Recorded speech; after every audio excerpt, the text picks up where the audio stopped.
Hi friends, অনেক দিন হলো কোনো ভিডিও করছি না রান্নার। তো অনেক দিন পর এখন অ্যাকচুয়ালি জলপাইয়ের সিজন, তো ভাবলাম একটু আচার যেহেতু করব এত কষ্ট করে, একটু ভিডিওটা কষ্ট করে নেই। অ্যাকচুয়ালি না, রান্নার ভিডিও করাটা না প্রচণ্ড টাফ। মানে এক হাতে মোবাইল ধরে করাটা পসিবল হয় না আমার ক্ষেত্রে। দেখতেই পাচ্ছ, জলপাই আমি সিদ্ধ করে নিয়েছি, একদম ইজি ওয়েতে দেখাচ্ছি। যেই মশলাগুলো লাগবে সেগুলোর মধ্যে 5 ফোড়ন লাগবে, মিষ্টি জিরে, তারপর মানে শুকনো লঙ্কা, তেজপাতা।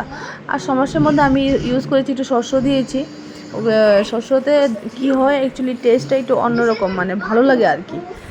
আর তার মধ্যে দেখতেই পাচ্ছ একটু ভালো করে নেড়েচে, মানে যাতে জল একদমই না থাকে ওইটা ট্রাই করতে লাগবে। অল্প পরিমাণ জল মানে যদি দাও তাহলে নষ্ট হয়ে যাওয়ার চান্সেসটা বেশি থাকবে আর কি, বেশি দিন থাকবে না আচারটা।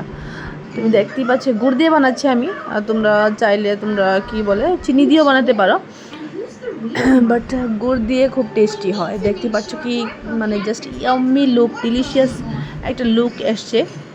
তো সবাই বানাবে, ট্রাই করবে। আমিও বানিয়েছি যেভাবে, সিম্পল রেসিপি। দেখতে তোমরা যারা যারা মানে রান্নার ইচ্ছা করবে না, দেখে নিও, বানিয়ে নিও। আর প্লিজ বলবে আমাকে কেমন মানে হয়েছে দেখতে। অনেক দিন যদিও বানাচ্ছি না, আর অনেক দিন পরে একটা ট্রাই করলাম। সো প্লিজ কমেন্টসে বলবে তোমরা, হ্যাঁ, দেখবে প্লিজ বলবে। Thank you.